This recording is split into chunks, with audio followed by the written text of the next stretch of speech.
Jacqueline's point of view. Pigil ang pagtulo ng luha sa aking mga mata habang nakatanaw sa bagong pasok na mag-ina sa bahay. Nakatayo lamang ako sa hagdan habang pinagmamasdan ng masayang pagsalubong ni Mama sa mga ito. Sobrang sikip ng aking puso. Hindi ko kaya ang mga nakikita ko ngayon, ngunit kinakailangan kong sikmurain kasi hindi rin madali ang kumawala sa pamilyang to. Nakiusap si Renante na dumito muna ang anak niya sa labas at ang babaeng nabuntis niya. Sa maikling salita, kabit niya dati. Nakatanaw lang ako habang tinitimbang ang sariling nararamdaman.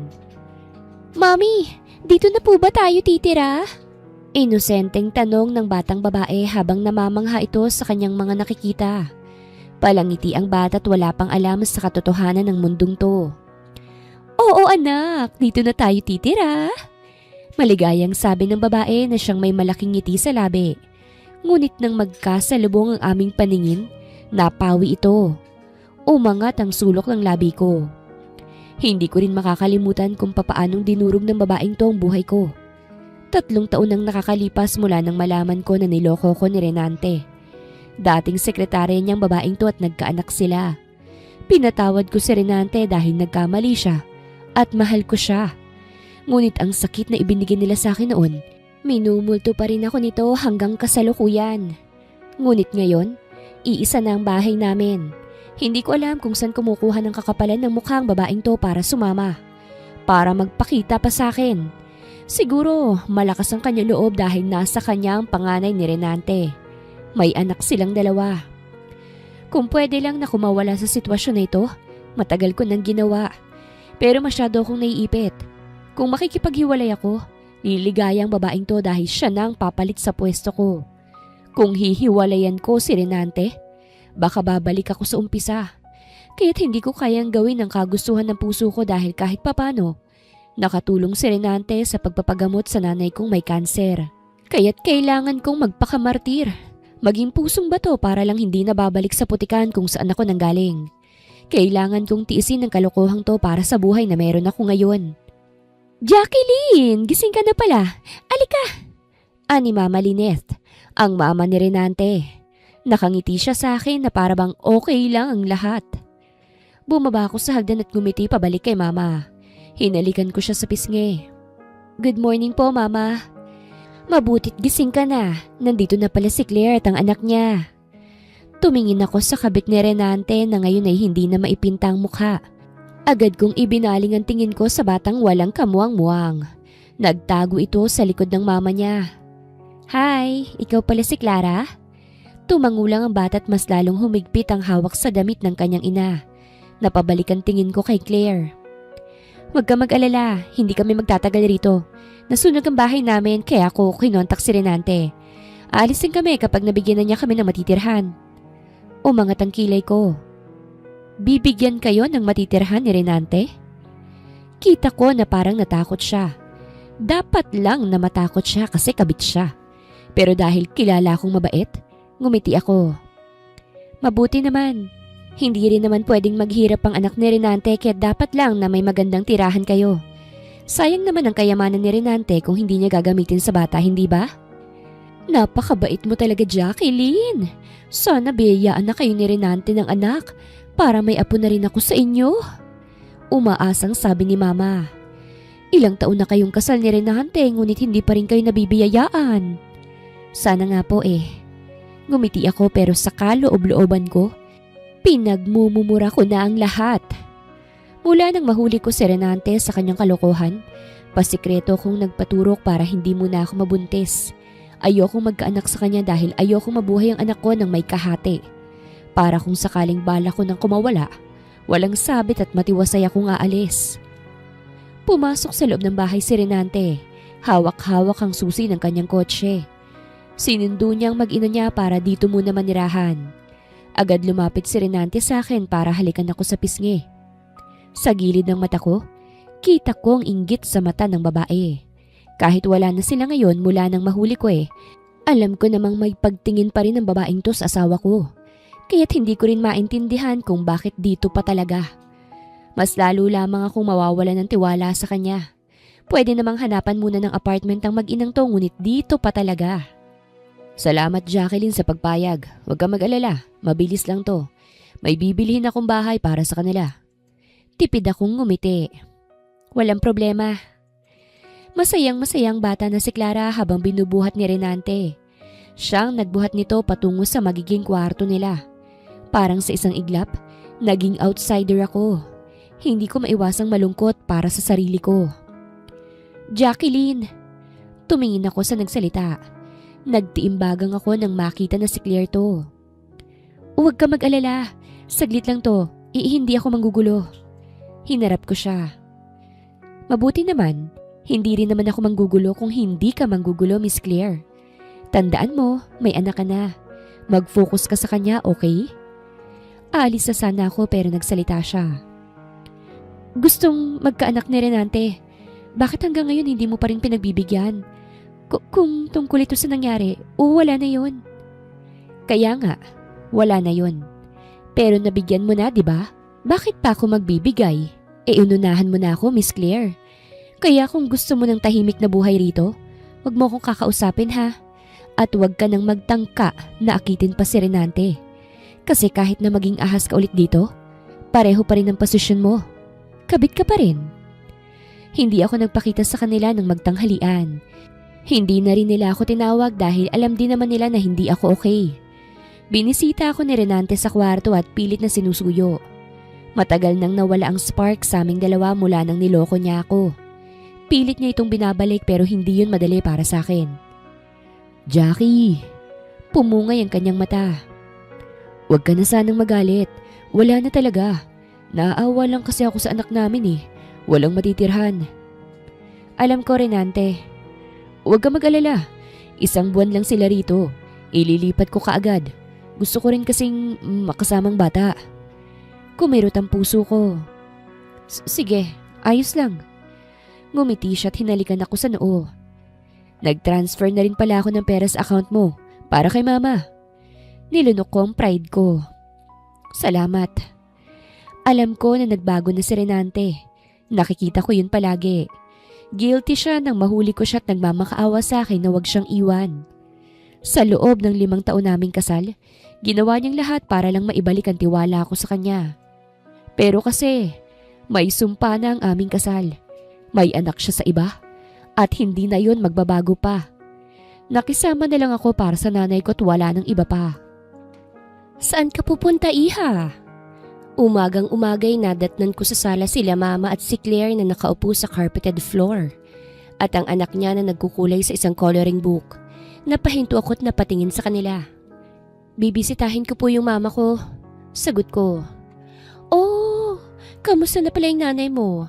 Sana maging maayos na siya para naman makapag-bonding kami. O sige, pero sayang. Mamamasyal sana kami ngayon ni Clara eh. Isasama ka sana namin. Para akong na-offend. Ba't ako isasama? Napatingin ako kay Claire na tipid lang nang ngumiti sa akin.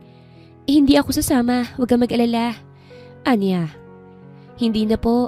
Magtatagal ako sa ospital kaya enjoy na lang po kayo. Umalis na ako bago pa ako makapagbitaw ng salita. Ang tingin ng lahat sa akin ay napakabait ko.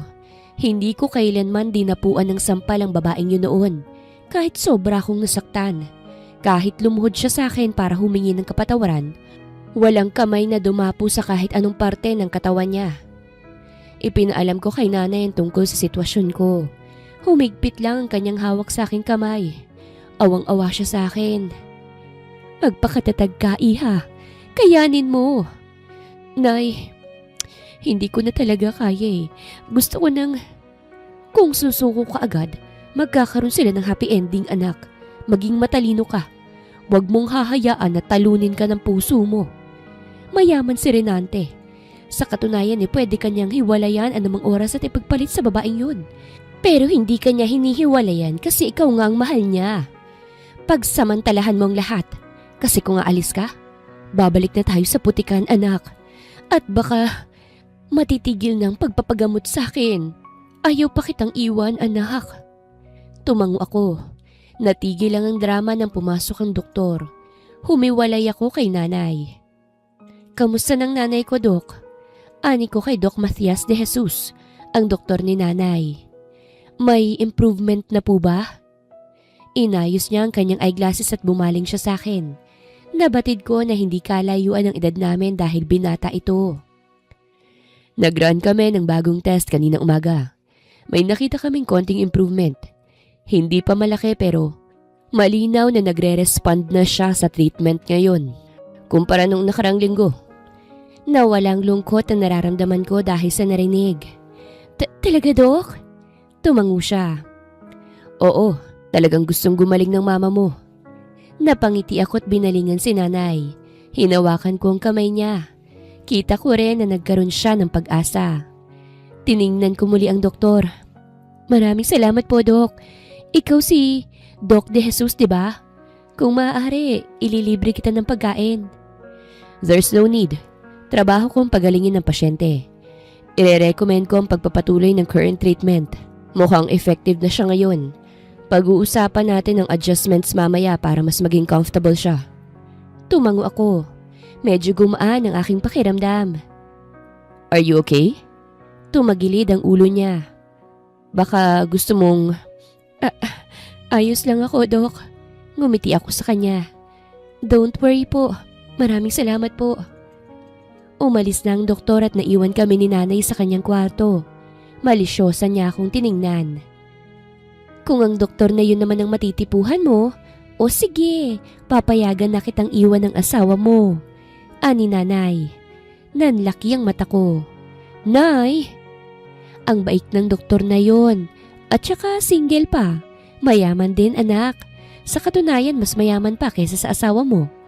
Alam mo ba? Siyang may-ari ng ospital na ito. Nagulat ako. Talaga, Nay? Oo. At napakabuti rin talaga ng mga doktor at nurse dito. Sa tagal ko sa ospital na ito, nasanay na akong makitang binatang doktor na yon. Swerte at isa ako sa mga pasyente niya. Ang pugi, anak. Napailing na lamang ako sa sinabi ni nanay at hindi na ito pinagtuunan pa ng pansin. Sa nangyari sa akin, mahirap nang makahanap ng lalaking loyal. Pag-uwi ko, nakita kong naghihintay si Renante sa akin. Siya lang mag-isa't nakapamewang siya. Natagalan ka? Pambungad niya. Oo, buong araw kong kasama si nanay eh. Hinubad ko ang sandals ko at nagpalit ng tsinelas ng pambahay. Bakit? Wala ka man lang bang cellphone? Hindi ka man lang nag-text kung magpapasundo ka ba o? Kaya kong sarili ko, Renante. Huwag ka mag-alala. Nilagpasan ko na siya. Nagtungo ako sa hagdanan. Sumunod siya. Mag-aaway na naman ba tayo, Jacqueline? Hanggang ngayon pareho pa rin ang tungo mo simula nung nangyari yun. Hindi kita inaaway. Ani ko habang naglalakad ng paakyat. Pero yun ang pinaparamdam mo sa akin. Kung tungkol to kay Claire, hindi to tungkol sa kanya. Wala akong problema na nandito sila, Renante. Tumigil ako sa paglalakad at hinarap siya. Pagod ako, okay? Pwede bang intindihin mo yun? Pagod ako. Gusto ko lang magpahinga. Natahimik siya. Hindi mo yun maiintindihan kasi wala ka namang problema. Ako? Marami akong problema, Renante. Kaya please lang, hayaan mo akong magpahinga sa lahat. Dumiretso na ako sa aking kwarto at nahiga roon. Hindi na ako nagsalita nang pumasok din siya. Wala akong panahong makipaglambingan sa kanya lalo't narito sa bahay ang naging kabit niya noon. Nakatulugan ko ng pag-iisip ko. Ngunit nagising din nang maramdaman ko ang pag-alis ni Renante sa kama. Lumingon ako. Nakita ko na lumabas siya ng kwarto. Tiningnan ko ang oras sa side table. 3:00 pa lang ng madaling araw . Saan siya pupunta? Wala sa sariling bumangon rin ako at palihim siyang sinundan. Nang silipin ko siya, nakita ko na huminto siya sa tapat ng pinto ng kwarto ni Claire at ng anak niya. Kinatok niya ito. Oh, Renante, may kailangan ka? Tanong ni Claire nang buksan niya ang pinto. Bumilis ang tibok ng puso ko habang tinitingnan sila. Humakbang palapit si Renante kay Claire at naistatwa ko sa aking kinatatayuan nang halikan ni Renante si Claire. Nagpumiglas si Claire mula kay Renante. Renante, ano bang ginagawa mo? May asawa ka na. Hindi ako nandito para... Hindi mo ba ako pagbibigyan? Binigyan ko kayo ng tirahan, Claire. Hindi ko kayo pinababayaan. Kaya ngayon lang. Hindi ito tama. Umalis ka na. Please.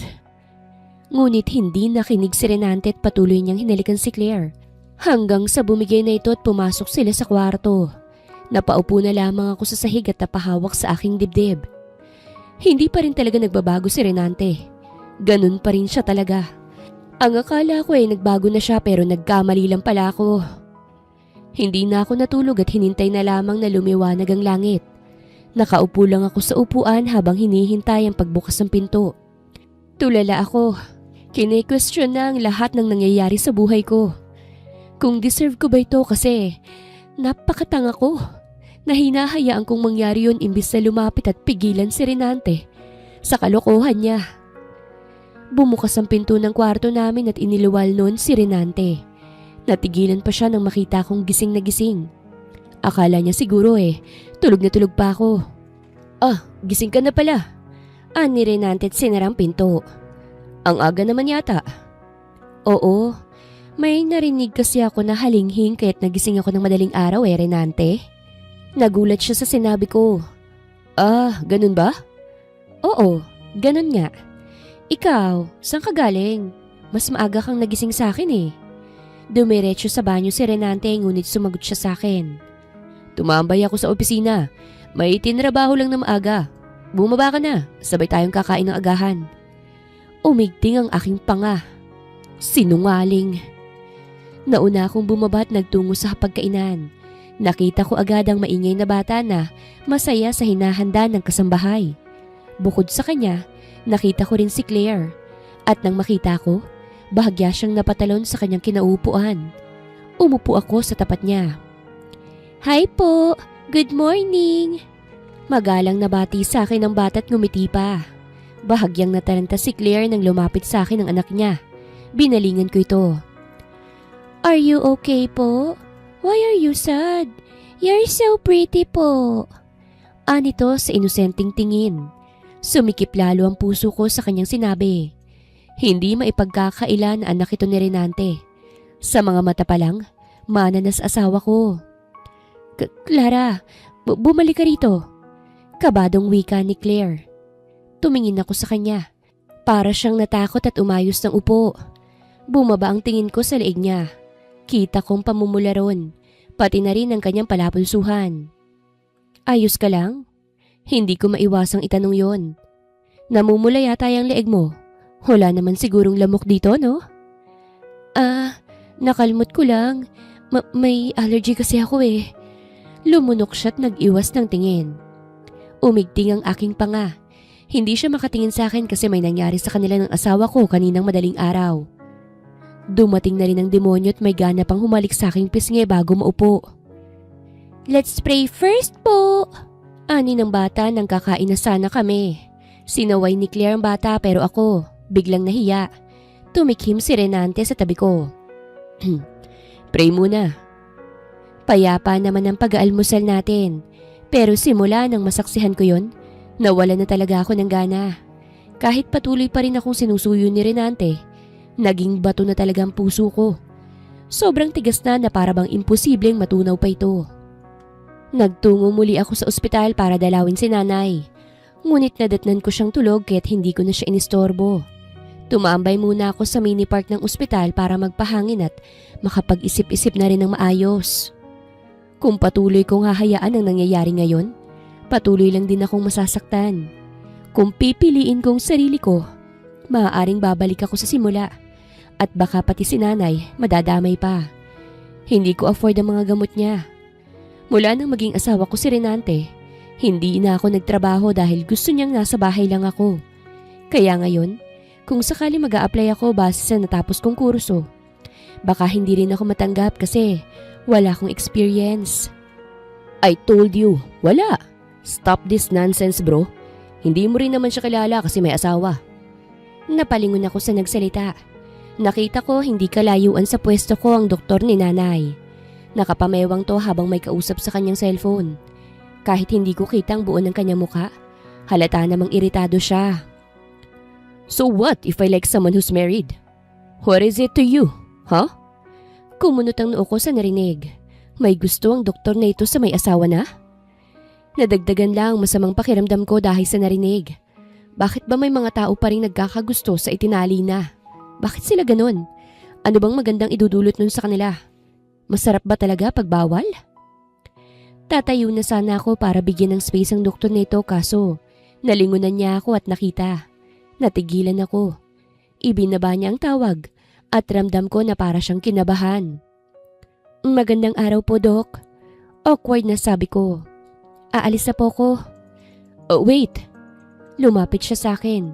Kita ko na kabado siya. May narinig ka ba? Hindi po ako bingi, Dok. May narinig po ako pero huwag ka pong mag-alala. Hindi ko naman po ipagsasabi na may gusto ka sa isang babaeng may asawa na. Namutla siya. Ngumiti muli ako. Sige po, mauuna na po ako. Ngunit nang pumasok muli ako sa loob ng ospital, nakasunod siya. Kumunot ang noo ko pero pilit ko yung binabaliwala. Kumain ka na ba? Habol niya sa lakad ko. Yeah. Tapos na po ako, Dok. Salamat po. Nandito ako para bisitahin siya kaso tulog pa si nanay eh. Are you okay? Natigilan ako sa paglalakad. Tumigil din siya. Hinarap ko siya. Bakit? You look sad. Ayos lang ba kayo ng asawa mo? Namilog ang mata ko. Papaanong? Palakwento kasi ang nanay mo eh. Baka nakalimutan mong akong doktor niya. I heard your husband cheated on you. At nasa bahay niyo ngayon ang kabit niya kasamang bata. Bigla akong nakaramdam ng hiya. Bakit kailangan pang ikwento sa doktor nito? Si nanay talaga oh. Oo Dok. Pasensya na masyadong palakwento si nanay eh. Sige po, tutungo na ako sa kwarto niya. Hindi ko na hinintay ang doktor at mabilis na iniwan siya para puntahan ang madaldal kong nanay.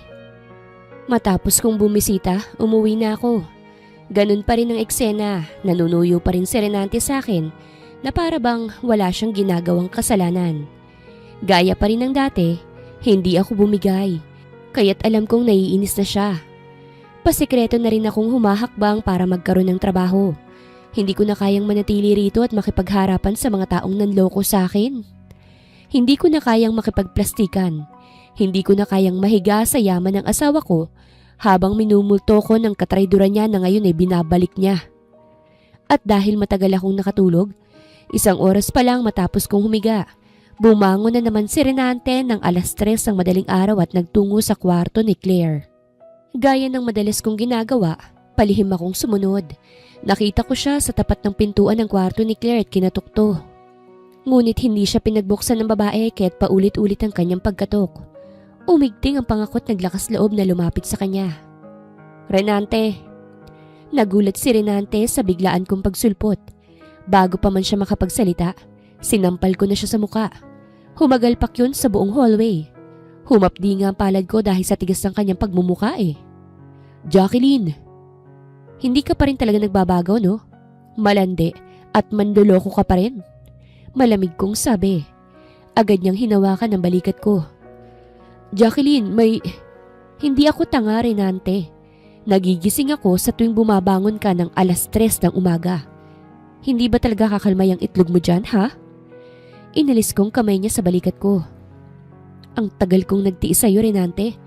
Sa totoo lang, sobra na ito eh. Ngayon hindi ko na talaga kayang pakisamahan ka. Tumalikod na ako't naglakad pabalik sa kwarto. Sumunod siya sa akin. Anong ibig mo sabihin, Jacqueline? Dumiretso ako sa drawer at nilabas doon ang envelope. Matagal ko na tong hinanda. Noong nakaraan nagdadalawang isip pa ako kasi malaki pa rin naman ang naitulong ni Renante sa pagpapagamot ni nanay. Ngunit ngayon, naisip ko na masyado nang naaabuso ang pagkamabait ko. Ang pasensya ko nauubos na. Hinarap ko siya at ibinigay sa kanyang envelope. Tinanggap niya ito at inilabas ang laman. Namilog ang kanyang mata. Maghiwalay na tayo, Renante. Ayoko nang makipaglokohan sa'yo. Sapat na tong panluloko mo sa akin. Hindi na ako nagulat nang pinunit niyang annulment paper. Hindi tayo maghihiwalay, Jacqueline. Please, ayusin natin to. Natawa ko. Ayusin? Paano mo maayos ang lahat ng to, Renante? Maibabalik mo ba sa itlog mo yung anak mo sa ibang babae, ha? Anong akala mo? Aasta ko na wala lang kahit na durog na ako? Okay lang kasi mapera ka naman eh. Pakikisamahan na lang kita, ganon? Ganon ba ang akala mo? Natahimik siya. Deserve ko ng payapang buhay, Renante. Hanggang ngayon tinatanong ko pa rin ang sarili ko. Kung saan ba ako nagkulang para lokohin mo ko ng ganito? Lahat binibigay ko na sa'yo pero parang nakukulangan ka pa rin. O sadyang malandi ka lang talaga. Kaya't maghiwalay na tayo kung ayaw mong kasuhan kita sa kalokohan mo. Mahina ko siyang itinulak at lumabas ako ng kwarto. Tumulo ang luha sa aking mga mata, kasabay ng pagbigat ng aking nararamdaman. Paglabas ko sa bahay, natigilan ako dahil umuulan. Ayoko na rito. Yun ang totoo. Mas okay na siguro na bumalik ako sa putikan kaysa maupo sa gintong upuan na puno ng kasinungalingan. Ayokong mabuhay na isang martir. Gusto kong makalaya sa sakit. Hinayaan kong sarili kong mabasa ng ulan. Nakapantulog na damit pa ako habang naglalakad paalis.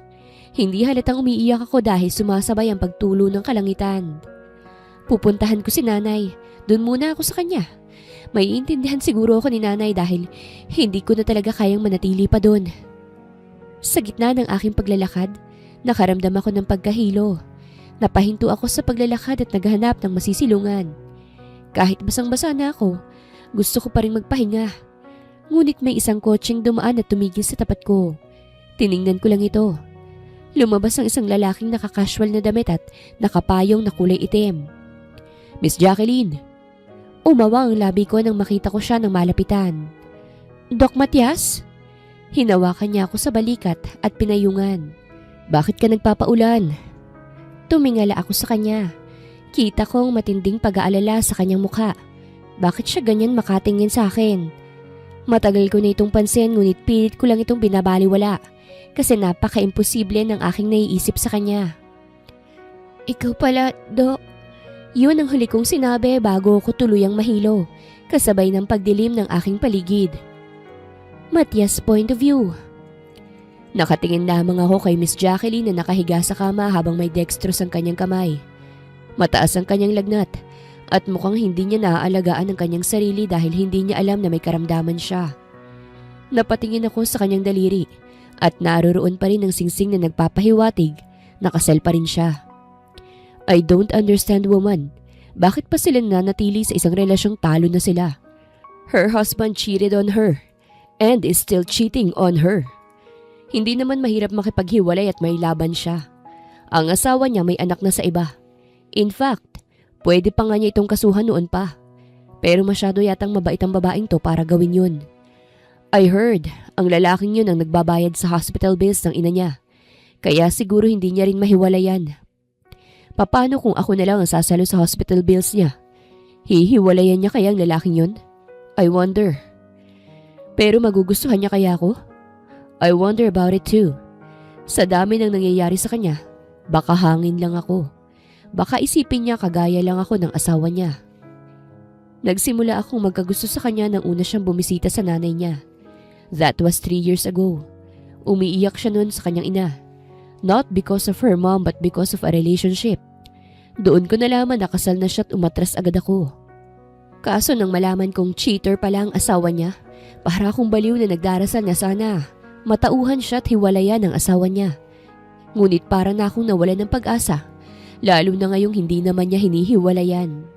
Maybe because she loves her husband kahit sinasaktan na siya nito at hindi na nire-respeto. Tumunog ang phone niya sa side table. Yun lang nakita kong dala niya nang nakita ko siyang naglalakad sa kalsada. Basa pa ito ngunit gumagana pa. Kinuha ko to at tinignan ng nasa screen. Pangalan to ng kanyang asawa. Renante calling. Nakita ko na nakailang missed calls na ito at hindi sinasagot. Marami ring text mula sa lalaki. Nang tumawag ito muli, kinuha ko ito at sumagot. Hello, Jacqueline! Nasaan ka na ba? Seryoso ka ba talaga? Please naman mag-usap tayo ng maayos Akala ko magpapahangin ka lang sa labas kaya hindi kita sinundan. Pero ngayong umaga na wala ka pa. Nag-aalala ko. Please umuwi ka na kung nasa ka man ngayon. Umigting ang pangakot kumuyom ang aking kamao. Jacqueline, nandiyan ka ba? Please lang Hindi ako papayag sa gusto mo. Hindi tayo maghihiwalay. Ang akala mo ba mabubuhay ka nang wala ako? Paano ng nanay mo ha? Hindi mo ba iniisip? Ako ang nagpapagamot sa kanya, baka nakakalimutan mo. Huwag mo akong ignorahin ng ganito. Kumuyumang kamao ko sa narinig. What a bastard. Jacqueline, umuwi ka kung ayaw mo magpatulong ako sa pulis. Mag-usap tayo at ayusin to. Ibaba mo yan. Napatalon ako sa gulat sa nagsalita. Tiningnan kong kamat na karamdam ako ng hiya nang makitang gising na si Jacqueline. Agad kong ibinaba ang tawag. Sorry, pinakailaman ko. Tawag kasi ng tawag eh. Agad kong paliwanag at nilapag sa side table ang phone niya. Tiningnan niya lamang ako bago siya bumangon. Mabilis akong nagtungo sa tabi niya para alalayan siya. Kaya ko. Napapabuntong hininga ko at hinayaan siya. Salamat sa tulong ah. Anya, hindi makatingin sa akin. Pero kailangan ko nang umalis eh. Pupuntahan ko ang nanay ko. Hihiwalayin mo ba ang asawa mo? Gulat siyang napatingin sa akin. Pwede kitang tulungan. May kilala akong lawyer. Nakagat niya ang ibabang labi niya. Hindi magiging madali yun eh. Ayaw ni Renanting makipaghiwalay. Magaling ang abogado na yon, Miss Jacqueline. Sisiguraduhin ko sa'yo na mananalo ka. Na mapapawalang bisa ang kasal nyo. Salamat pero kung bills ng nanay mong problema, you don't have to worry about it. Kung hindi mo alam, akong nagmamay-ari ng ospital. You don't have to. Bakit mo gagawin yon, Dok? Hindi mo naman ako kaano-ano para tulungan mo ko. At ayoko ring masumbatan ng tulong pagdating ng panahon, lalo na sa ginagawa ng asawa ko. Hindi ako katulad niya. Gusto kong sabihin yon pero hindi ko naman magawa. Napalapit na sa akin ang nanay mo. Sa 3 taon niya rito sa ospital, hindi na siya estranghera sa akin. Kaya akong humahawak sa kanya bilang doktor. Kaya sana, tanggapin mo ang tulong na ito. Hindi sumagot si Jacqueline sa akin pero hindi rin naman niya tinanggihan. Pinaalam ko sa kanya na nasa condo unit ko siya dahil masyadong maaga nung naabutan ko siya. Hinayaan ko muna siyang manatili ron dahil mataas pa rin ang kanyang lagnat. At dahil kailangan kong umalis para magtungo sa ospital, inihabilin ko muna siya sa katulong ko na pinapunta ko pa sa condo ko galing sa bahay namin. Good morning, tita. Natigilan ako sa pagbati sa ina ni Jacqueline na si Tita Judith nang bumungad sa akin ng isang lalaki. Kumunot ang noo ko. Sa 3 taon ng pasyente rito sa ospital, ngayon ko pa lang siya nakitang bumisita rito. Good morning, Doc. Bati ng asawa ni Jacqueline. Ilang beses ko bang sasabihin sa'yo, Renante? Hindi ako binisita ni Jacqueline dito. Ano ba kasing nangyari, ha? Ani Tita Judith na nag-aalala na. Napasulyap sa akin si Renante. Siguro nagdadalawang isip siyang sabihin kasi may ibang tao sa kwarto ng ginang. May pinag-awayan lang po kami. May pinag-awayan kayo tapos nawala na. Saan na kaya napunta yun? Kaya nga, mama eh. Sana nagtungo ang asawa ko. May gana pa talaga siyang hiwalayan ako. Bakit? May bago na ba siya? Kaya ayaw pa niya makipag-ayos sa akin? Namilog ang mata ni Tita Judith. Ha? Ano ibig mo sabihin? Binigyan ako ng annulment paper ni Jacqueline. Mukhang wala na talaga siyang pakialam sa'yo para gawin sa akin to. Agad na umalis si Renante matapos sabihin yun. Natulala na lamang si Tita Judith at naiyak. Diyos ko, nasa na kaya ang anak ko? Huwag kang mag-alala. Ayos lang ho ang anak niyo. Napatingin siya sa akin. Ha? Nakita ko ho kaninang madaling araw sa kalsada. Naglalakad. Umuulan pa. Nasa kondo ko ho siya ngayon. Mataas ang lagnat. Pag-i-inform ko sa kanya. Nanlumo naman siya sa narinig. Diyos ko, ang anak ko. Huwag kang mag-alala. Hindi ko naman siya pababayaan doon. Maraming salamat ho, Dok. Diyos ko, kasalanan ko sigurado ito eh. Kasi ako itong nagpipigil sa kanya na wag hiwalayan ng asawa niya. Kawawa naman ang anak ko. Bumalik ako sa condo unit matapos ang duty ko. Sa totoo lang eh, nasa akin lang din naman kung papasok ako o hindi. Marami akong ospital na pagmamay-ari. Bukod doon, mga universities din. Kaya't kapag wala ako sa ospital, sa ibang negosyo ko naman. Wala akong panahong umibig noon sa babae sa sobrang busy ko sa buhay. Ngayon lang at sa may sabit pa. Pagpasok ko sa condo unit ko, naamoy ko na agad ang isang usok. Mukhang may nagluluto. Agad ko itong pinuntahan at nakita ko na si Jacqueline to. Sa tabi niya ang kasambahay na inatasan ko rito, si Lina. Ma'am, ako na po riyan. Hindi ka pa po maayos. Ayos lang ate. Ayoko rin naman kasing humiga. Nang nakita ko ni Linay, nataranta siya. Nginitian ko lang siya para ipakita sa kanya na ayos lang naman. Nang natapos si Jacqueline sa kanyang ginagawa ay sa kanya lang napansin na nandito na pala ako. Nandito ka na pala, sabay na tayong kumain. Kaswal niyang pag-aya. Ikaw rin ate. Lumapit ako sa kanya at sinapo ang kanyang noo. Mainit ka pa. Tinanggal ko agad bago siya mailang. Tumikhim ako at naghila ng upuan. Ito ang unang beses na nakasama ko siya sa iisang lamesa. At kapag narinig to ng kaibigan kong si Drew, baka pagtawanan ako dahil umaasa na naman ako. Salamat nga pala sa pagtulong mo sa akin ha. Wika niya sa gitna ng aming pagkain. Pasensya na sa inasal ko kaninang umaga. Masyado lang kasi akong nadala sa bugso ng damdamin. Wala yon. Napag-isipan kong sinabi mo eh. Napatingin ako sa kanya. Kung okay lang sa'yo, tatanggapin kong alok na tulong mo. Yung tungkol dun sa abogado. Pero yung tungkol naman sa hospital bills ni nanay, gusto kong gawing utang yon. Magtatrabaho na kasi ako. Hihiwalayan mo na ba ang asawa mo? Tumango siya. Oo, hihiwalayan ko na siya. Nawala ang bigat sa puso ko nang marinig yon. Sa wakas, natauhan na rin siya. Wala sa sariling napangiti ako at nagpatuloy sa pagkain. Magandang araw mga viewers! Ang kwentong ito ay hatid ng Love Series TV. Salamat sa pakikinig! Jacqueline's point of view. Bumalik ako sa bahay matapos gumaling sa lagnat na parang walang nangyari. Niyakap agad ako ni Mama pagdating ko. Pati sina Claire at ang anak niya, napatayo sa pagdating ko. Iha! Saan ka ba nang galing? Nagbaba siya ng tingin sa kamay kong may bakas ng dextrose dahil may cotton pa ron. Ano bang nangyari sa'yo? Bakit may ganyan ka? Kita ko ang pagmamadaling pagbaba ni Renante sa hagdanan nang makita ko. Jacqueline! Niyakap niya ako. Batong-bato na ang puso ko. Wala na talagang nararamdaman. Nang kumala siya sa yakap ko ay tiningnan niya ako. Saan ka galing ha? 2 araw kang nawawala. Tinawagan kita ngunit hindi ka naman nagsasalita. Malamig kong tiningnan si Renante. Nandito ako para kunin na yung mga gamit ko. Natigilan silang lahat. Anong ibig mong sabihin, Iha? Ani Mama. Final ng desisyon ko. Makikipaghiwalay na ako sa iyo, Renante. Bawiin mo ang lahat sa akin. Wala na akong pakialam. Gusto ko lang makalaya sa iyo. At kung talagang tao ka, hahayaan mo kong makaalis sa buhay mo. Sa gilid ng mata ko'y kita kong unti-unting pag-alis ng mag-ina. Agad ko siyang pinigilan. Oh, bakit ka aalis, Claire? Hindi ka ba masaya sa narinig mo ngayon? Napasinghap siya. Magkakaroon na ng complete family ang anak mo. Dapat maging masaya ka kasi hindi mo naman kailangan magpigil gaya ng ginagawa nyo tuwing 3:00 ng madaling araw sa bahay na to. Namilog ang kanyang mata.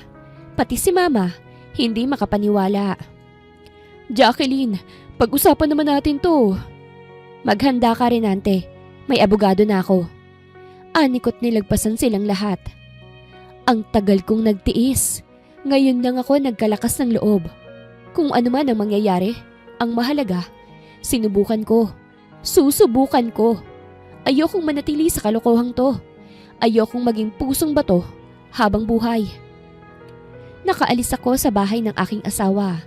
Lumipat ako sa isang apartment na mura lang. Doon muna ako maninirahan habang naghahanap ng trabaho. Kahit konti lang ang sahod, papatulang ko na. Basta lang may maitabi akong pera. Malaking tulong ni Doc Matias sa akin. Ipinakilala niya ako sa lawyer na inirekomenda niya. Hindi ako makapaniwala na isa sa mga sikat na lawyer sa Pinas ang pinakilala niya sa akin na kaibigan niya pala. Si Attorney Leon Mendez. Gulat na gulat si Renante at ang kanyang ina nang makitang seryoso nga ako. Nang magkaharap kami, desperasyon ang nakita ko sa mata ng asawa ko habang palipat-lipat sa akin ang kanyang tingin at nang ipiniresenta kong abogado. Seryoso ka na ba talaga, Jacqueline? Tanong ni Renante. Hindi siya makapaniwala. Talaga bang makikipaghiwalay ka na?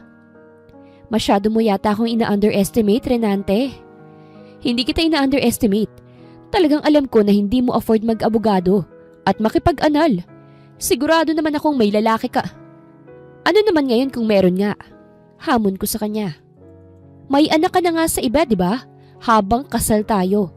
Hindi ba't mas nakakahiya yun? Ikaw po pwede tapos ako hindi? Hindi siya nakapagsalita. Iha, nagbabago ng anak ko.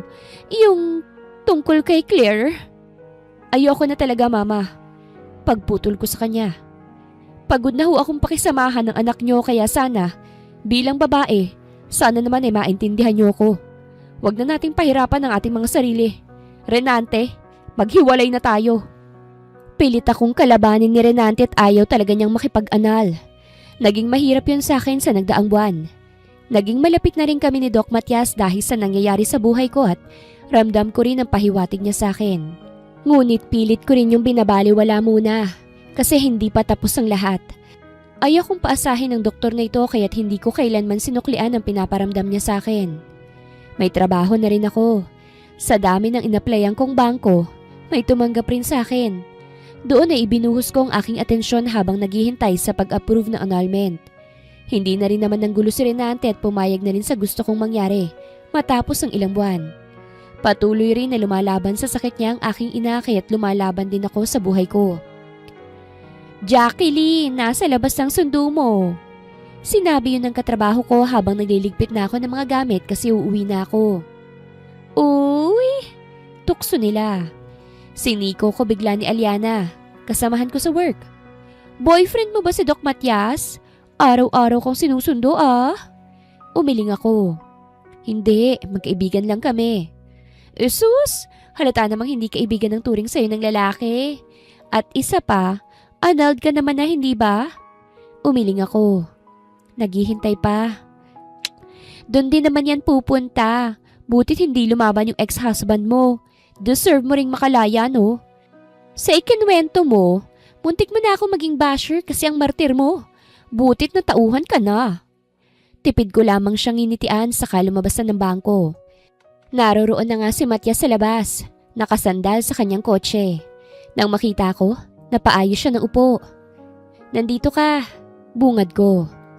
Oo, hindi ako busy ngayon.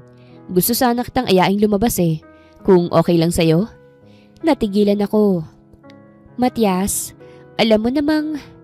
Alam ko, Jacqueline. Pero willing naman akong maghintay. Hindi kita minamadali. Pero sana, payagan mo ko. Dinner lang naman. Bumuntong hininga ako at tumango sa kanya. Sumakay ako sa front seat ng kotse niya. Siya pa ngang naglagay ng seatbelt ko bago kami bumiyahe. Halata sa mukha ni Matias ang pagod ngunit nakangiti siya. Hindi naman mahirap gustuhin si Matias. Gwapo, mayaman, at seryoso sa buhay. Napagtanto ko na wala siyang naging girlfriend dahil maagang namulat sa negosyo. At dahil doktor siya, wala talaga siyang oras para sa babae. Kaya noong nakaraang linggo, nang umamin siya sa akin na matagal niya na akong gusto, ay nagulat ako. Ramdam ko naman yun mula nang nakasama ko siya. Pero iba pa rin pala talaga kapag sinabi na. Saan tayo kakain? Tanong ko sa gitna ng biyahe. May nireserve akong restaurant. Doon tayo kakain. Napangiti ako. Akala ko busy ka palagi. May oras ka pa palang magpa-reserve. Natawa naman siya. Of course, because it's you, Jacqueline. Hindi ako magiging busy kapag tungkol sa'yo. Tumingin lamang ako sa bintana upang itago ang sumisilay kong ngiti. At habang stop pa lamang ng traffic light, pinagmasdan ko ang park na aming nahintuan. May batang tumatakbo't kinarga ito ng isang lalaking pamilyar sa akin. Napawi ang ngiti ko nang makilala ito. Bakit ba napakaliit ng mundo? Your ex-husband? Sambit ni Matias. Oo, sagot ko habang nakatingin pa rin. Kasama niya si Claire na malaki ang ngiti sa labi, pati na rin ang anak na si Clara. Ngayon pa yata nagpakaama si Renante sa anak niya. Hindi na siya masakit sa paningin. Siguro dahil nawala ng feelings ko sa kanya. Nagulat ako nang hawakan bigla ni Matias ang aking kamay. Gulat ko siyang binalingan. Papawiin ko ang lahat ng masasamang karanasan mo, Jacqueline. Kung pagbibigyan mo lang ako ng pagkakataon, sisiguraduhin kong hindi ka magsisisi sa akin. Umawa ang aking labi nang halikan niya ang likod ng aking kamay. Ngayon lang muli ako nakaramdam na para akong isang prinsesa natakot mabasag. It feels new to me again kasi matagal na rin ang huli kong maramdaman to. Ngunit hindi ko maiwasan ng matakot. Kasi baka matulad na naman to kay Renante. Nakatulad nung unang pag-ibig ko ay ganun pa rin. Simpleng dinner lang naging gabi namin ni Matias bago niya ako hinatid sa aking apartment. Palakwento ang doktor at ang sarap niya ring kausap. Kaya't kahit papano, nag-enjoy ako sa dinner namin. Salamat Matias, nag-enjoy ako. Sa susunod ulit. Nagulat siya sa sinabi ko ngunit ngumiti rin. Mabuti naman at may susunod pa. Akala ko wala na eh. Kapag naanal ako, magse-celebrate kami ni nanay. Isasama ka namin. Kumindat siya. Aasahan ko yan ha. Tumango ako at saka pumasok na sa loob. Napasandal ako sa pinto at napasapo sa aking puso. Hindi na maganda to. Nagre-react na ang puso ko kay Matias. Anak, nag-enjoy ba kayo sa dinner niyo ni Matias? Napaayos ako ng tayo nang magsalita si nanay. Nandyan pala siya, nakaupo sa kanyang wheelchair. Wala na siya sa ospital. Pinalabas na siya at malapit na siyang maging maayos sa sakit niya. Masaya ako na wala siya sa ospital at nakakasama ko na siya tuwing gabi. Nay, nagmano ako sa kanya. Mabuting tao si Matias, anak. Dagdag niya pa. Alam ko ho, Nay. Pero kasi hindi pa tapos ang isyu ko. Gusto kong magsimula muli na tapos na ang lahat. Ayokong isali si Matias ha. Gulo ko kung sakasakali. Hinawakan ni nanay ang kamay ko. Mabuti naman yan, anak. Pero boto na agad ako sa kanya kung sakali mang bubuksan mo ang puso mo, ha? Huwag mong pipigilan. Iisa lang ang buhay. Hanggat kaya pang magmahal, magmahal ka. Inaamin ko na payapa ang buhay ko nang dumating si Matias. Payapa rin ang buhay ko nang napagdesisyonan kong umalis sa buhay ni Renante. Hindi rin naging madali kasi ang kulit niya rin noong una. Mabutit ilang buwan lang yon at tumigil din siya. Alam niyang may kasalanan siya at wala na siyang magagawa kung hindi ang pakawalan ako. Nagsimba kami ni nanay at sumama sa amin si Matias. Siya ang nagtutulak sa wheelchair ni nanay patungo sa loob. Ito ang unang pagkakataon kong nagsimba kasama siya. Iho, ang gwapo mo talaga palagi sa suot mo. Hindi halatang doktor ka. Tuwang-tuwang sabi ni nanay nang nakahanap na kami ng upuan. Bagay po ba ako sa anak niyo, tita?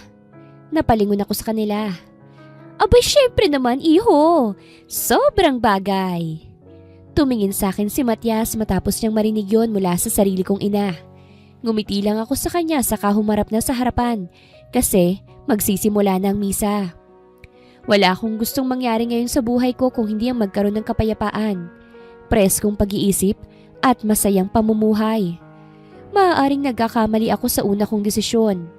Nag-asawa ako ng maaga dahil masyado akong nabulag sa pag-ibig. Sigurado na ako noon kay Renante, pero sa huli, nagawa niya pa rin akong lokohin. Naniniwala pa rin ako sa pag-ibig kahit pangit ang karanasan ko. Naniniwala pa rin ako na may tao pa rin magmamahal sa akin ng totoo.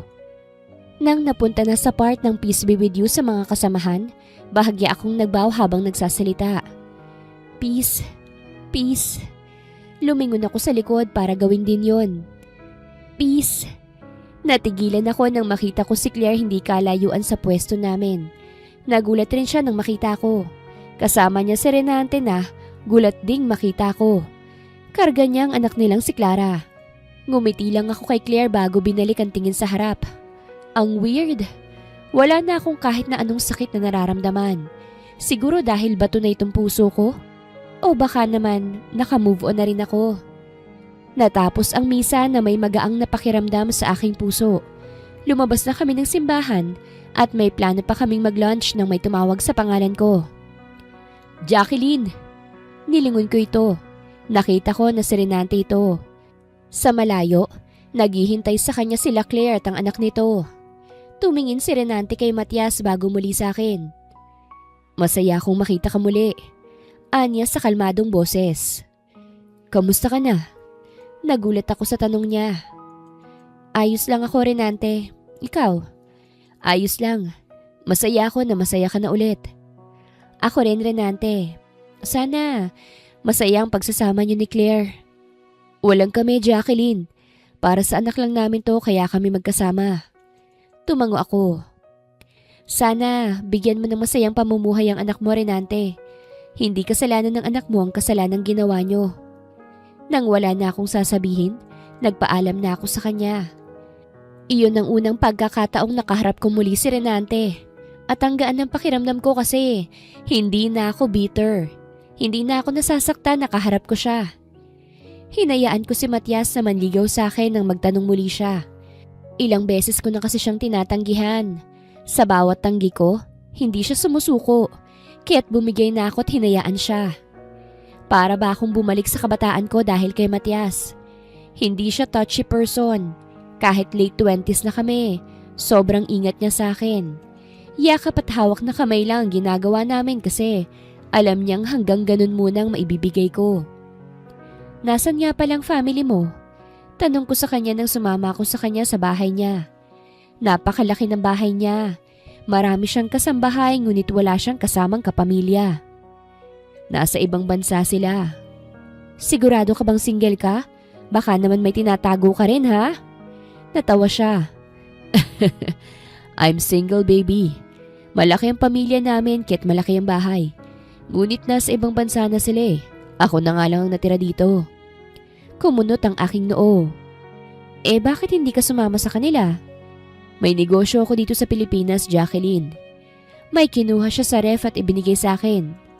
At isa pa, inaabangan kita. Ha? Umupo siya sa isang stool. Mula nang makilala kita't malamang may asawa ka, nag-aabang na ako na maghiwalay kayo. Napangiwi ako't natawa siya sa reaksyon ko. Anong gusto mong kainin? Paglulutuan mo ba ako? Yup, gusto kong magpa-impress sa'yo. Matagal na akong nai-impress sa'yo, Matias. Napatingin siya sa akin. Ha? Paglutuan mo na nga ako? Ani ko dahil nakakahiya kung uulitin ko pang sinasabi ko. Ngumiti siya saka nagsimula na siyang kumilos. Wala akong ginawa kung hindi ang tingnan siya. Daldal siya ng daldal habang nagluluto kahit nang tumalsik ang mantika sa kanya. Tawa ako ng tawa. Mas lalo kang gumaganda kapag tumatawa ka. Natigilan ako sa sinabi niya. Ngumiti siya sa akin. Grabe ka naman, Mambola. Hindi ako ganun. Walang oras makipagbulahan ng isang doktor, Jacqueline. Pumungay ang kanyang mga mata. Nakagat ko ang ibabang labi ko. Pero may time ka na ngayon. Sumeryoso ang kanyang mukha at lumapit sa akin. Napasinghap ako sa paglapit niya at napapikit na lang ako nang halikan niya ako sa pisngi. Pulang-pula ang aking mukha. Ang cute mo talaga. At nagpatuloy na siya sa kanyang niluluto. Masaya ako sa kinahahantungan ng buhay ko ngayon. Nagagawa ko na mga bagay na hindi ko nagagawa noong kasal pa ako kay Renante. Masaya ako na walang nagbabawal sa akin sa gusto kong gawin. Mabilis lang din ang oras. Hindi ko nga namalayan na 1 taon nang nakalipas mula nang nag-file ako ng annulment. At sobrang paborito ako ng Panginoon. Dahil nang dumating ang ika-29th birthday ko, dumating na rin ang balita na annulled na kami ni Renante. Happy birthday, Jacqueline! At congrats! Annulled ka na! Ani Matias sa akin. Sabay naming ipinagdiriwang ang kaarawan ko at pagiging single ko sa isang resort. Sobrang saya rin ni nanay dahil malaya na ako at pwede na raw umibig muli ng malaya. Natawa na lamang ako. Ang gaan sa pakiramdam, Matias. Ani ko habang nakatingin sa dagat. Masaya na ako na ganitong nangyari. At malaking pasasalamat ko sa iyo dahil hindi to mangyayari kung hindi mo ako tinulungan. Wala yun. Ngumiti siya. Basta para sa iyo. Nakatingin na siya sa dagat kahit kaharap ko ngayon ang side view niya. Mas lalo kong na-appreciate ang kagwapuhan niya. Hindi ko akalain na may ganito pa palang lalaki na nag-i-exist sa mundong ito. Pwede naman palang ipagsabay eh. Gwapo na may magandang ugali. Hindi naman pala mahirap pero bakit hindi kayang gawin yun ng ibang lalaki? Ang swerte ko siguro. Nilapag ko sa ibabaw ng kanyang kamay ang kamay ko. Napatingin siya sa akin bago sa kamay kong nasa ibabaw ng kamay niya. Kinuha kong kamay niya at pinagsalikop ito. Tayo na, Matias. Napakurap-kurap siya. Ha? Saan tayo? Natawa ko. Tayo na. Sinasagot na kita, Matias. Girlfriend mo na ako. Gulat na gulat siya. Hindi siya makapagsalita. Ayaw mo ba? Pwede ko namang bawiin. Bakit mo babawiin? Nataranta siya. Seryoso ka ba? Sinasagot mo na ako? Oo nga, ang kulit. Siya na ngayon ang humawak sa kamay ko at nagulat ako nang sumigaw siya. Yes! Sinasagot niya na ako. Girlfriend ko na siya. Napatingin sa kanya ang ibang nasa beach ng resort na ito. Sinaway ko siya pero wala ring magawa kasi sobrang saya niya. Nagpalakpakan pa ang mga nakarinig sa kanya kaya't nagbaba na lamang ako ng tingin sa hiya. I love you, Jacqueline. Napaangat ako ng tingin sa kanya. Ngumiti siya. I love you. Matagal ko nang gustong sabihin yun pero ngayon lang kasi tayo na. Ipagkakatiwala ko sa iyong puso ko, Matias. Kung bibiguin mo ko, hindi kita bibiguin. Pangako yan. Hinalikan niya ang kamay ko ng maraming beses sa sobrang saya. Napangiti na lamang ako at napatingin sa kalangitan. Nagningning ang buwan kaya't paniguradong masaya na rin ito sa kanyang nasasaksihan. Isang linggo ang plan namin to stay sa resort. Kaso, naging 3 araw na lang dahil habang nagsasaya kami, isang tawag ang nagpatigil ng lahat. Hello? Sagot ko sa tawag. Nakayakap pa si Matias sa akin. Hello? Jacqueline, ikaw ba ito? Boses to ng nanay ni Renante. Nanginginig ang boses. Mukhang umiiyak. Ako nga po. Bakit po? Iiha, pwede ka bang magtungo rito eh? Na-hospital kasi si Renante at hinahanap ka niya. Nagkatinginin kami ni Matias. Napaayos ako ng upo at kumala sa yakap ng nobyo ko. Pero alam ko namang annulled na kayo eh. Wala na rin naman akong balak na guluhin ka pa dahil alam kong masaya ka na. Pero kasi nahanap ka ng anak ko. Na-aksidente siya, iya. Hindi niya tanggap na annulled na kayo kaya't naglasing at na-aksidente siya. Please naman no, kahit civil na lang. May pinagsamahan pa rin naman kayo, iya. Sana'y pagbigyan mo naman siya oh. Kung maaari, linawin mo sa kanya na wala na talaga. Nahiwalay na kayo at wala na siyang magagawa pa. Sige na, iha, para na lang sa akin. Nakagat kong ibabang labi ko. Matagal bago ako nakasagot. O sige ho, pupunta ako. Salamat iha, aasahan kita. Pasensya na kung nadisturbo pa kita. Nang natapos ang tawag, napasandal na lang ako sa upuan. Tiningnan ko si Matias na naghihintay lamang ng aking sasabihin. Pupuntahan ko si Renante sa ospital. Ayos lang ba? Of course, sasamahan kita. Tumango ako. Mas mabuting kasama ko siya para maging malinaw ng lahat. Kailangan na talagang tanggapin ni Renante ang katotohanan. Nahiwalay na kami. Hindi naman sang-ayon si nanay na pumunta ako kay Renante. Ngunit si Matias mismong nagpaliwanag sa kanya. Naiwan si nanay sa resort kasama ang nurse at kasambahay na pinagbabantay sa kanya. Ayos lang ba talaga sa'yo, Matias? Ilang araw pa lang mula nang sinagot kita tapos ganito na agad. Ani ko sa kanya sa gitna ng biyahe. It's fine, baby. Gusto ko rin na matapos ng lahat ng kung anong meron sa inyo ng ex mo para magkaroon ka na ng kapayapaan sa buhay. Nandito lang ako palagi. Pagdating namin sa ospital, dumiretso ako sa mga nurse station para magtanong kung nasaan ang room ni Renante. Kaano-ano kanya, ma'am? Kaibigan niya ako. Sagot ko agad. Sinabi agad ng nurse ang room number at dumiretso na kami. Nakasunod lang si Matias sa akin. Jacqueline! Niyakap agad ako ni tita pagdating ko. Umiiyak siya sa aking balikat. At nang kumalas, tumingin siya sa likod ko. Kita ko na umiba ang kanyang ekspresyon. Isinama ko po ang boyfriend ko rito kasi wala akong masasakyan. Paliwanag ko agad. Malungkot na tumingin si tita. Ayos lang ba sa kanya? Si Matias na mismong sumagot. Ayos lang po. Nilingon ko si Matias. Tumango siya sa akin at ngumiti. Ngumiti rin ako ng tipid bago tuluyang pumasok sa loob. Punong-puno ng bandage ang katawan ni Renante nang mabungaran ko. Mukhang grabe ang kanyang pagkadisgrasya dahil balot na balot talaga siya. Renante, nandito na si Jacqueline. Maiwan ko na muna kayo ha. Lumabas si tita sa kwarto at naiwan akong kasama si Renante na nakatingin sa akin. Kumusta ka na? Tanong ko. Hindi ko akalaing ito ang ibubungad mo sa akin, Renante. Nanubig ang kanyang mga mata. Miss na kita, Jacqueline. Inangat niya ang kanyang kamay. Tiningnan ko lang ito. Bigo niya naman tong binaba. Bakit nga pala gusto mo akong makita? Sabi ng nanay mo hinahanap mo ko. Bumuntong hininga siya. Gusto lang kitang makita. Tingin ko masaya ka na, annulled na tayo. Oo, masaya ako. Mapait siyang ngumiti. Good for you, pero hindi ako masaya. Tiningnan ko lang siya. Hindi ako masaya, Jacqueline. Sising-sisi ako sa lahat. Karma ko na yata to eh. Sa dami ng kasalanan ginawa ko, deserve ko siguro talaga ito. Huwag mong sabihin yan, Renante. Kahit ang dami mong ginawang kasamaan sa akin, hindi kita gustong makitang ganyan.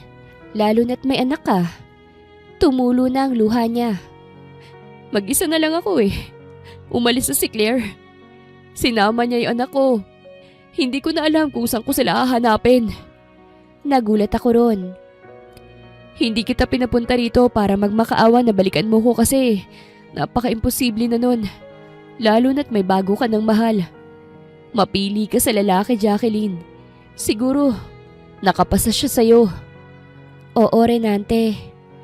Masaya ako para sa'yo. Hindi kita pinapunta rito para guluhin muli ang buhay mo. Gusto ko lang magsorry sa lahat ng nagawa ko sa'yo. Sa mga panluloko ko sa'yo. Sa pagpigil sa pangarap mo. Sa lahat-lahat. Napakabata mo pa nang ikinasal ka sa akin. Pero sinira ako ang buhay mo dahil masyado akong loko-loko. Hindi ko hiling na mapatawad mo ko kasi ilang beses mo nang ginagawa yun eh. Sobra yung pagtitiis mo sa poder ko. Kaya, sorry sa lahat, Jacqueline. Sumikip ang aking dibdib sa kanyang sinabi. Ramdam ko na sincero siya at sa totoo lang, yun ang gusto kong marinig sa kanya. Pinigilan ko ang pagtulo ng luha ko. Ayoko nang umiyak. Deserve mong sumaya. Sana this time mahanap mo ng tunay na kasiyahan. Magpagaling ka, Renante, at habulin mong mag-ina mo. Kahit para sa bata na lang. Mahirap ang buhay ng walang ama. Sobrang hirap noon, Renante. Alam mo yun. Huwag mo sanang iparana sa batang yun ang naranasan natin. Pwede mo ba akong iyakapin? Nagulat ako sa request niya. Tatanggapin kong suntok ng nobyo mo kung sakaling magagalit siya. Gusto lang kitang mayakap sa huling pagkakataon, Jacqueline. Lumapit ako sa kanya saka siya niyakap. Mainit ang kanyang yakap sa akin at hinayaan ko siyang gawin yun sa akin. Ilang segundo lang din naman yun at agad niya akong pinakawalan. Salamat sa pagpunta mo, Jacqueline. Belated happy birthday. Ngumiti ako sa kanya. Salamat, Renante. Magpagaling ka. I will. Lumabas ako sa kwarto ni Renante na magaan ang kalooban. Sinalubong agad ako ni Matias at niyakap. Iha! Napatingin ako kay tita. Maraming salamat ha. At pasensya ka na sa lahat. Sana hindi pa huli para maging masaya ka. Huwag po kayong mag-alala. Hindi pa po. Ani ko. Sige po, aalis na po kami. Magkahawak ang aming kamay ni Matias na lumabas ng ospital. Ikinuwento ko sa kanyang nangyari sa loob, pati ang yakap. Kinuwento ko para makita kung nagsiselo siya pero ngumiti lang siya sa akin. Butit last niya na yun. Humalakhak siya. Baka turukan ko pa siya eh. Nasa loob pa kami ng kotse. Hindi pa niya pinapaandar dahil sa kwento ko. Mahina akong hinampas ang kanyang balikat. Hindi mo susuntukin? Humawak na siya sa manibela. Mahalaga sa mga doktor ang kamay, Jacqueline. Ayokong sayangan ang lakas ko para manuntok. Hindi ka naman siguro nagtatampo, no? Pinaandar niya na ang kotse. Hindi, kasi akin ka na. Hindi na muling nag-cruise ang landas namin ni Renante matapos ang gabing yon. Sobrang gaan na talaga ng pakiramdam ko. Parang nawala ang tinik na ilang taon kong tiniis. Masaya ako sa relasyong meron ako ngayon. Hindi siya yung tipong toxic dahil napakabuting boyfriend ni Matias. Ilang buwan pa lang ang aming relasyon, Ipinakilala niya na ako sa kanyang pamilya nang nagbakasyon dito sa Pilipinas. Ikaw palang kinikwento ng anak ko dati. Hindi ka na ba kasal, iha? Manghang tanong ng mama ni Matias. Hindi na po, annulled na. Aba, mabuti naman. Alam mo yung anak ko, nagkukwento yan lagi sa amin eh. May gusto raw siyang babae kaso kasal na. Nawala na kami ng pag-asa sa kanya, iha. Kasi kahit na anong reto namin, hindi niya rin naman pinapatulan. Akala ko nga magiging binatang matanda na lamang siya. Mabutit may natupad rin sa pangarap niya. Maligayang saad nito. Kaya naman pala sip-sip si Doc noong pasyente pa lamang ako eh. Ani nanay. First day niya sa akin bilang doktor ko, abay tita agad ang tawag. Nagulat nga talaga ako pero pinabayaan ko na lang. Mabutit cancer-free ka na, Mare. Anang mama ni Matias. Makikita mo pang anak mo na ikakasal sa anak ko. Oo nga eh, baka pati apo ay makikita ko pa. At nagtawanan sila. Oo, magandang balita. Cancer-free na si nanay pagkatapos ng ilang taon niyang paglaban sa sakit niya. Masayang masaya ako na binigyan pa ako ng pagkakataong makasama si nanay. Gusto kong ma-witness niya muli ang pag-ibig na meron ako. Pero this time, sa tamang tao na. Wala akong masyadong problema sa relasyon namin ni Matias. Kung may problema man kami, maliit lang at naaagapan agad. Hindi niya ako inaaway. Bagay na nagugustuhan ko lalo sa kanya. Ang swerte mo talaga sa nobyo mong doktor, Jacqueline. Pati kami swerte kasi kapag nadadalhan ka ng pagkain, abay kasali pa kami. Ani ng katrabaho ko sa bangko. At may pabulaklak pa. Ang swerte mo, Jacqueline. Nginitian ko lang sila tiningnan ng bulaklak na padala ni Matias. May nakasulat sa card. Kinuha ko ito at binasa. Happy anniversary, baby. I love you. Sumilay ang ngiti sa aking labi. Nag-text ako sa kanya. Happy anniversary too, baby. I love you too. Yun ang text ko bago ko inalayo ang phone. Pero ilang segundo lang, tumunog to. Bagay na ikinataranta ko. Nag-excuse ako saglit sa mga katrabaho ko at sinagot ang tawag. Matias! I love you. Bungad niya. I want to say it. Uminit ang pisngi ko. Nag-text naman ako But I wanna hear it, baby. Please? Huminga ako ng malalim. I love you too, Matias. Salamat sa bulaklak at pagkain. Nagustuhan ng katrabaho kong pinadala mo. That's good. Sa susunod na kain nila, sa reception ng kasal natin. Natawa ko. Sabi mo yan Of course. Doon din naman tayo tutungo, Jacqueline. Hindi kita ginawang girlfriend para maglaro lang. Girlfriend kita kasi ikaw ang magiging asawa at ina ng magiging anak ko. Napangiti ako sa sinabi niya at napatango na lamang.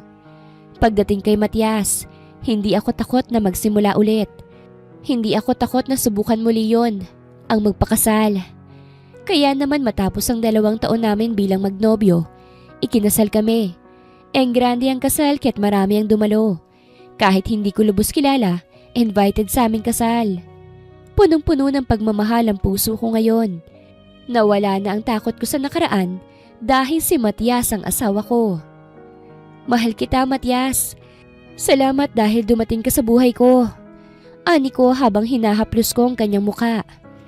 Nasa kama na kami. Nakadagan na siya sa akin habang hubad na ang ibabaw na katawan. Mahal din kita, Jacqueline. Pangako, hindi kita bibiguin. At napapikit ako ng halikan niya ako sa labi at sinimulan na namin ang aming sweet honeymoon. Hindi naman ako binigo ni Matias sa pangako niya. Kung masaya ang relasyon namin nung mag-boyfriend pa lang kami, mas dumoble ang saya nang naging asawa ko na siya. Biniyayaan agad kami ng anak sa unang taon namin bilang mag-asawa. At nasundan pa yon ng sumunod na taon. Masipag gumawa ng bata tong asawa ko at hindi ko naman siya masisisi. Nasa 30s na kasi kami. Wala nang panahon para bigyan ng gap ang mga bata. Kaya't sunod-sunod ang gawa. Happy 4th birthday, Matt! Bati namin sa panganay naming anak habang karga ko pa ang bunso naming si Jana. Hinalikan ko siya sa pisngi kasi big boy na ang unang baby namin ni Matias. Happy birthday, anak! Ani Matias at hinalikan din ng anak. Thank you, Mommy! Thank you, Daddy. I love you. Napangiti ako nang isa-isa niya kaming niyakap. 4 lahat ang anak namin ni Matias. At lahat ng yon, bunga ng pagmamahalan. Masaya ka ba sa buhay na meron tayo, Jacqueline? Tanong ni Matias sa akin nang tulog na ang mga bata. Nagbibihis na siya ng pantulog nang tanungin niya yon. Oo naman, Matias. Bakit mo na itanong? Wala lang. Gusto ko lang dahil sa'yo, nawala ang puso kong bato. Napagtanto ko na wala namang masama kung sumubok ulit. Sumubok ako sa'yo at hindi ako nagsisisi. Pumungay ang kanyang mga mata at lumapit siya sa akin. Mabutit pinagkatiwala mo sa akin ang puso mo, Jacqueline. Habang buhay ko itong iingatan. Ngumiti ako sa kanya saka yumakap sa kanya. Ito na ang pangalawang kasal ko. Ngunit dito ako nagkaroon ng unang kapayapaan at puno ng pagmamahal. Si Matias at ang 4 naming anak ang happy ending ko. Wakas!